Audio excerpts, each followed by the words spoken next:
প্রিয় ভাই ও বোনেরা আসসালামু আলাইকুম। রাখি ব্যাংলোর পক্ষ হতে সকলকে ঈদ মোবারক। আমরা মূলত যদিও প্রতিবেদনটি ঈদের ২ দিন পরে দিয়েছি। মূলত আমরা ব্যস্ততার কারণে পারিনি। প্রিয় ভাই ও বোনেরা, আমরা কিভাবে আমাদের ঈদের গরু ক্রয় করি এবং কিভাবে সেটি কুরবানি ঈদে আল্লাহর নামে দিয়ে থাকি সেই বিষয়গুলো অবশ্যই আমাদের সম্পূর্ণ প্রতিবেদনে উপস্থাপন করব। অবশ্যই আপনারা আমাদের সম্পূর্ণ প্রতিবেদনটি দেখবেন। আমরা অবশ্যই বলব যে আপনারা যারা আ মধ্যবিত্ত রয়েছেন বা যারা নিম্নবিত্ত রয়েছেন বা যাদের সামর্থ্য রয়েছে যে কুরবানি দেওয়ার জন্য তারা অবশ্যই কুরবানি দিয়েছেন আমরা অবশ্য আশা করি।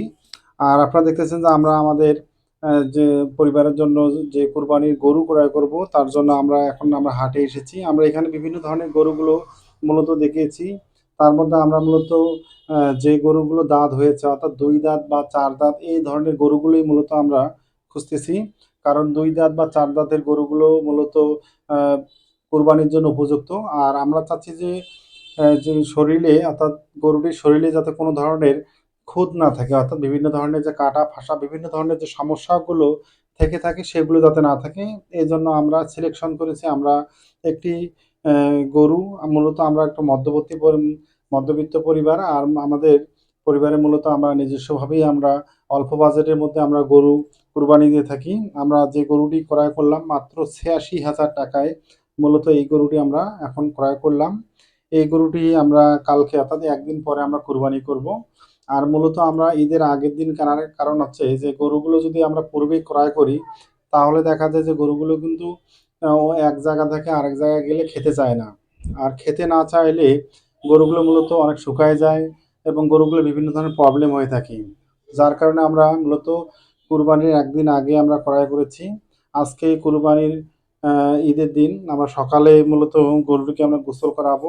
গোসল করার পরে মূলত আমরা এখন তাকে আমরা কুরবানি দেবো। মূলত আমরা আমাদের খামারের মধ্যে তাকে রেখেছি। আর খামার থেকে তাকে বের করার জন্য আমার ভাই, বড় ভাই যারা আছেন তাদের সঙ্গে আমিও নিজেও গরুটি ধরলাম। আমরা এখন গরুটিকে মূলত বাইর করব। বাইর করার পরে আল্লাহর নামে কুরবানি দেব। আর গরুটি মূলত শান্তশিষ্ট উচ্ছৃঙ্খল নয়। কারণ আমরা দেখেছি অনেকগুলো গরুই আছে উচ্ছৃঙ্খল। কারণ এই গরুগুলো অনেক সময় বিভিন্ন জায়গার সঙ্গে তারা মানানসই হতে পারে না বা মেনে নিতে পারে না বিভিন্ন পরিবেশ। যার কারণে অনেক সময় উচ্ছৃঙ্খল মনোভাব দেখায়। কিন্তু আমাদের এই গরুটি কিন্তু উচ্ছৃঙ্খল ছিল না, শান্তশিষ্ট ছিল। আর এই গরুটি আমাদের কুরবানি দেওয়ার ক্ষেত্রে কোনো সমস্যা হয়নি।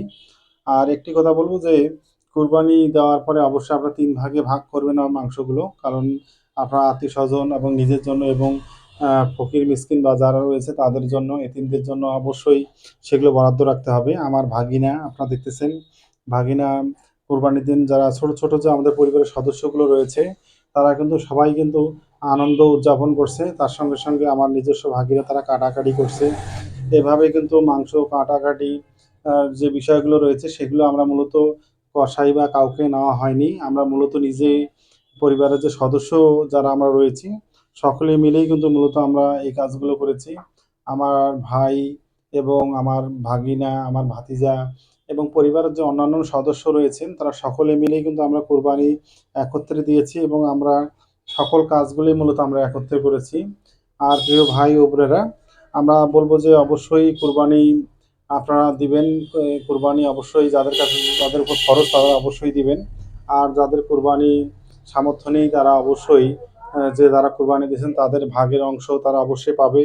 আমরা মূলত আমাদের এখানে ৩ ভাগ করা হচ্ছে এখন। এই ৩ ভাগের মধ্যে ১ ভাগ আমরা মসজিদ বা বিভিন্ন এতিমখানা বা বিভিন্ন ধরনের যে গরিব মিসকিন রয়েছে তাদেরকে দিয়ে দেব এবং ১ ভাগ আমরা আত্মীয়স্বজন এবং আরেক ভাগ আমরা খাওয়ার জন্য রাখবো। এভাবেই মূলত আমাদের দিনটি কেটেছে। আপনাদের সকলকে ধন্যবাদ। আসসালামু আলাইকুম।